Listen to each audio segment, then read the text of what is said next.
Toxic people are rude, overbearing and arrogant. They create anxiety in your team and use up everyone's energy. As a manager, you've tried to set expectations and bring them on side, but it's just not working. They're still behaving badly and you're left feeling frustrated, confused about what to do next, and exhausted. So I'm going to show you an idea about performance and trust from Simon Sinek.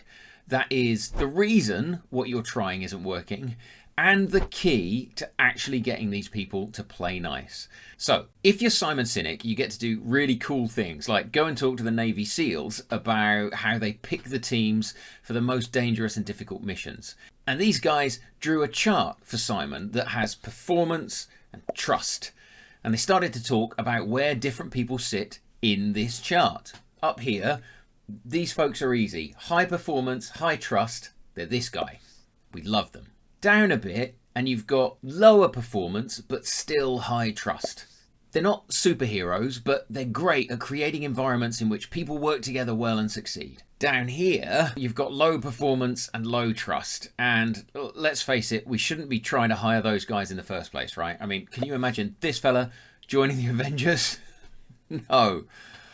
And then lastly, up here, high performance but low trust. They're the people that are great at what they do, but they know it. They can be arrogant and rude, or even feel like everyone's trying to get at them. And Simon Sinek says they're really easy to find. You just go into any office and ask, who's the arsehole? And they're going to point to this guy. That's your toxic colleague. That's the guy who leaves your team feeling harassed and anxious. That's the person that HR says, just sit down with them, explain the impact of their behaviour, set your expectations, and everything will be fine. Except it isn't. It just doesn't work. And the reason it doesn't work is they don't trust you. And without that trust and acceptance of your responsibility and position as the leader, they're not going to hear you. They're not going to believe that what you've got to say is valid and worth acting on. So what you actually have to do isn't set expectations, it's work on trust with that person. And the starting point is you have to find a way to trust them, which is really hard because they're a nightmare, right? But you've got to find something, some common ground. So you're going to have to spend some time with them, listen to them, try to get to the root of what's really bothering them. Find anything in which their motives or values or attitudes line up with yours and let them know that you're in the same place. Work really hard to show them that they can trust you and that you trust them.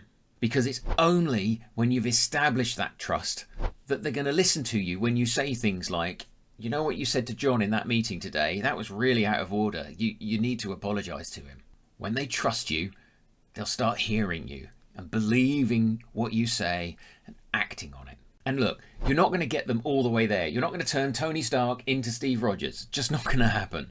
But by starting to work on trust, you're going to have more effect than trying to regiment their behaviour by setting expectations. And look, if you've got a toxic colleague that you're trying to deal with as a manager, you really need to get yourself somebody that you trust to talk to. And that's what I talk about in this video, so you should go and watch that next.